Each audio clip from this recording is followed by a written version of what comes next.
Spring has arrived and the warm weather is here. There's a lot going on in the loft. The birds are busy with their babies. I'm busy with yard work. It's time to get these birds ready for a one-loft race, and let's go take a look and see what's going on today.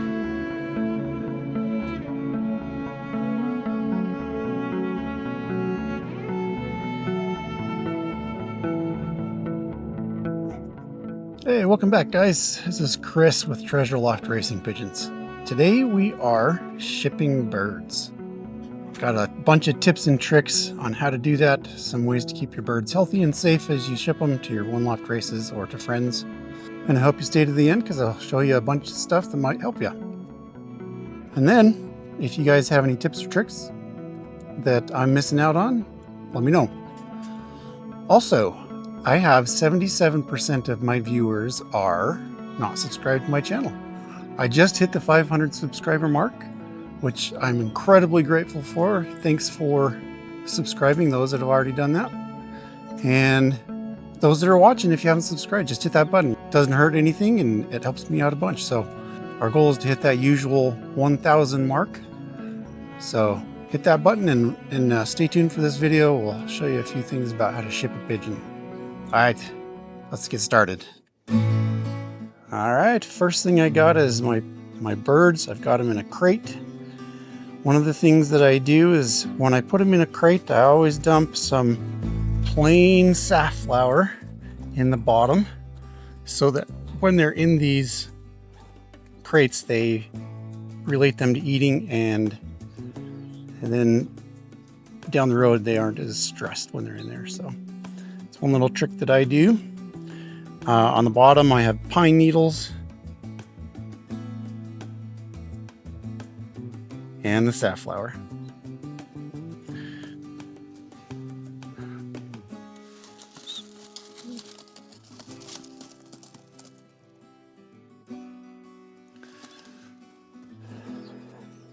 All right, now the other thing you're going to need to ship birds are some supplies.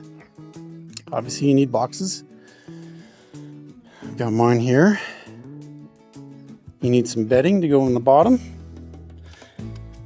So I have access to the pine needles. They're really easy for me to collect from my local Walmart. They have a bunch of pine trees surrounding the building, and there's mountains of this stuff, so it's easy to collect. Okay, so you need the bedding. So to talk about the boxes a little bit, you need to have boxes that are roomy, good ventilation, and a way for them to keep dry. So this box is intended to ship 3 birds in. And you can squeeze 3 birds in here in a pinch. And if the weather is really cold, that's fine. But if the weather is hot, pigeons produce a lot of heat.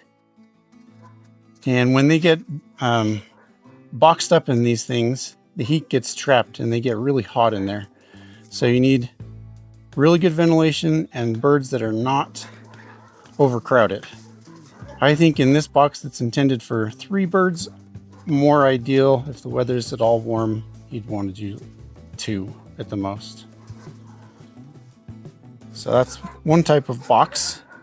There's another one here.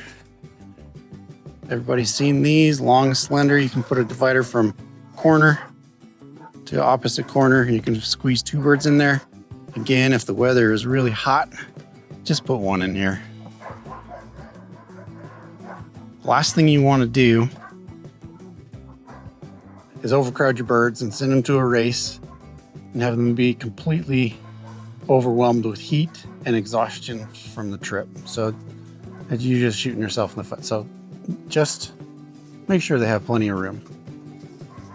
Okay, a couple other things that I do before I ship is I make sure that the birds have lots of food. I give them as much food as they can handle and a lot of water. And I do that maybe an hour or 2 before I ship them. Now, when do you ship them? What time of day do you ship them? So a couple of things. You always want to try and ship on a Monday or Tuesday at the latest. If you ship Wednesday, Thursday, Friday, you run the risk of them sitting in the United States Post Office over the weekend, and they'll be in that box for 4 or 5 days, and that's really not good for them. So always try to ship on a Monday or a Tuesday. Lately, I've been hearing, and I actually looked up on their website, that the USPS is consolidating a lot of its offices, and that means that there's a lot of delays. So it's really even more important now to make sure your birds are fed really well and hydrated really well before they go, because they might take a couple extra days than the normal 2 days, 3 days right now. So yeah, and then, so you know what time of the week to do it. Now, what time of day do you do it? So I highly recommend that you call your post office, your local post office. Get their number from online, call their office, and ask them when their pickup is going to be. Because some offices will pick up at 9 in the morning, some at 11, some 2 o'clock, and you can make sure they have food in their system. My local office picks up at 1 o'clock. So I want to feed them their breakfast and get them some water, but then an hour or two before, at noon, somewhere around noon, I give them another feeding and another drink, so that right when they go in the box, they're fed and watered, they get boxed up, and I take them directly to the post office so that they are there ready for the 1 o'clock pickup.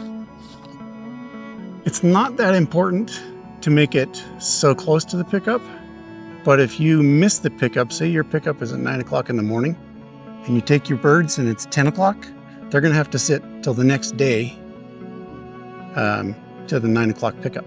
So it pays to call your local office and figure that part out. And then the other thing that I think is really important is that you want to make a quick phone call to the One-loft race where you're sending that bird, because they might have some requirements for you as to when to ship them, how to ship them, when to vaccinate, and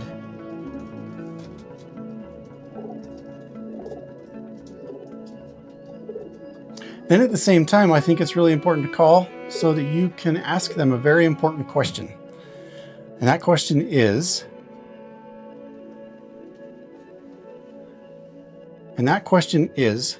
what type of bird has historically done well in your one-loft race? If you haven't done a ton of research on that, that's a good place to start.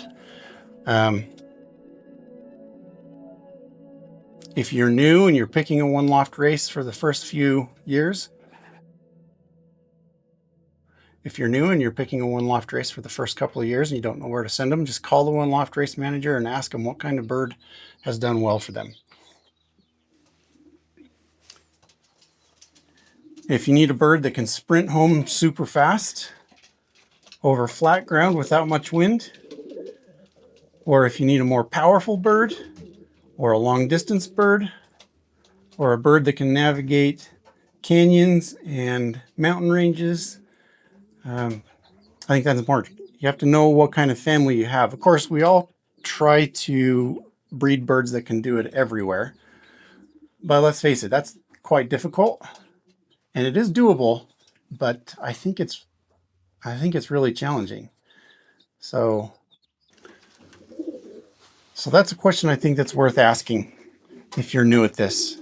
If you've been doing it for a long time, you already have a pretty good idea what your birds are capable of and where they perform well, what kind of bird they are, what kind of family you have. So, but in the beginning, I think it's a little challenging to find that kind of, to figure that kind of information out. So don't forget to ask them that question. My birds are a little on the older side. They're 55, 60 days old, and they're going to be, by the time they get there, 65 days old.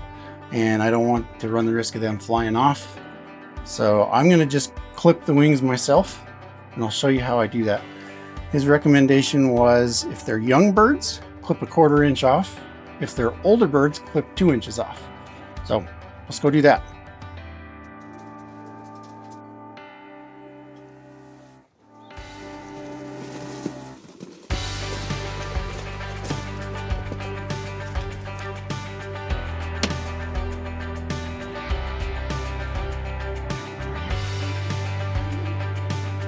my first young bird. This guy's getting sent off to the California Pigeon Derby.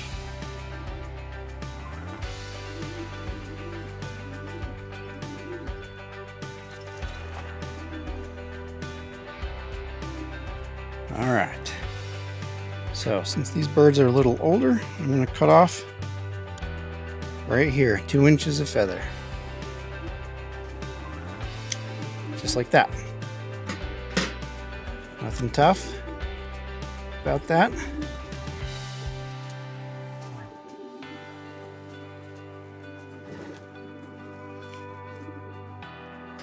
Again, on the other side, 2 inches of feather.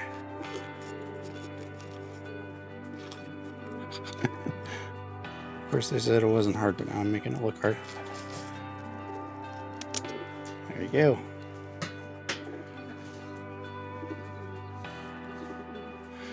These guys have already started their body molt just a little bit. So, clip those last flights 2 inches off. And one thing that I have learned from a couple of different fanciers is that they like to pull the tail feathers. And I've never done it. I think I might try it on some birds and then not on others and see if I can tell a difference. I don't know. But some people swear by it. And the reason for that is because they believe that when you do that, it's a bit of a shock to their system. And it activates their immune system a little bit. So that's why they do that.